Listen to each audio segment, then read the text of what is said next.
If you've ever driven, or even just been a passenger on a road in India, you know that feeling, right? That constant weaving, the never-ending symphony of horns.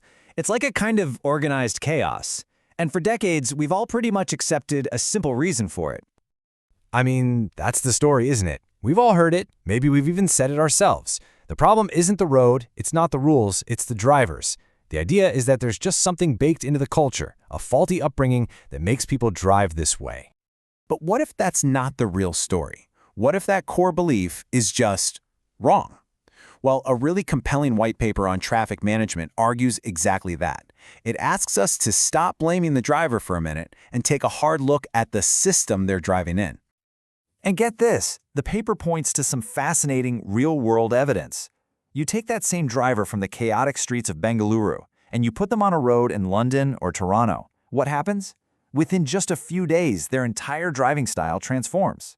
The weaving stops, they stick to their lanes, they become, well, disciplined. This leads to a really powerful conclusion. It's not the person, it's the system. When you have predictable rules, credible enforcement, and roads that actually make sense, driver behavior changes to match. You fix the system, and you fix the driver. Okay, so if the system is the real problem here, where do you even begin to fix it?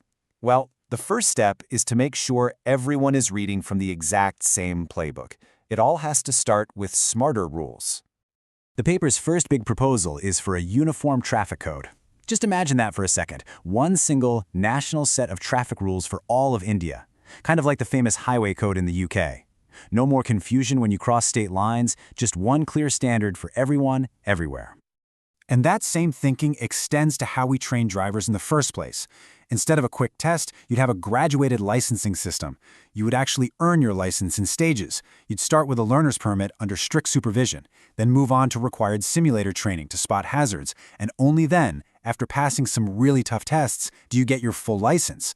You're building real competence before you hand over the keys.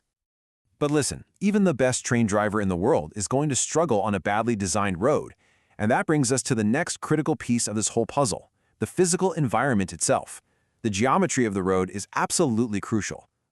And to make this point crystal clear, the paper zeroes in on a perfect, real-world example, the Hebel flyover in Bengaluru. It is a textbook case of how confusing and dangerous road design literally forces drivers into risky situations. It's no wonder it leads to constant bottlenecks and accidents. So let's break this down.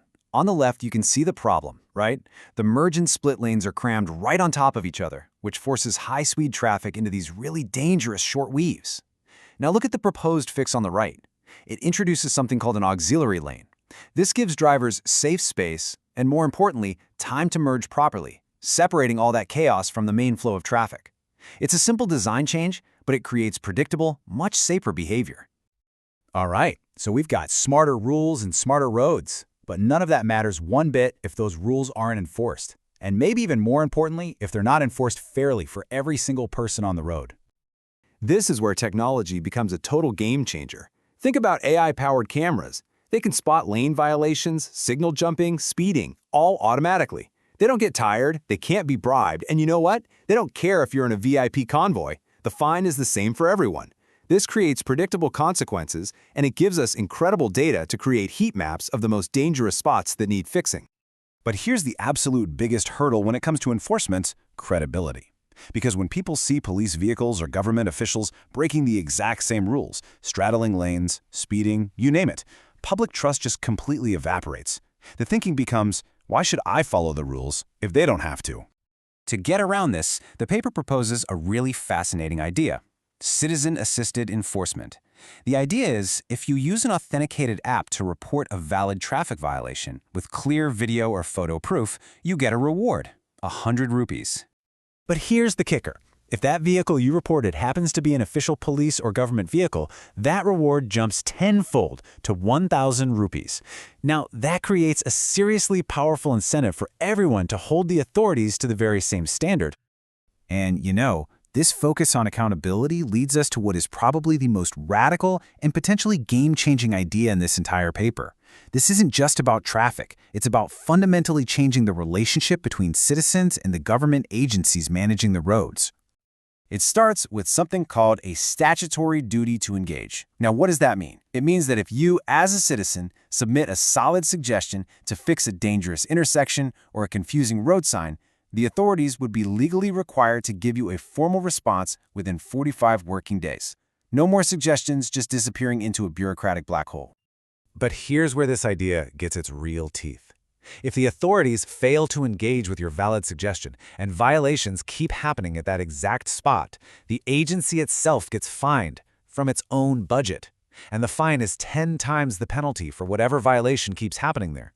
This completely flips the script. All of a sudden, it becomes way more expensive to ignore a problem than to just go out and fix it. Now, I know what you might be thinking. An idea this radical has to have risks, right? And you're not wrong. But the paper addresses them head on.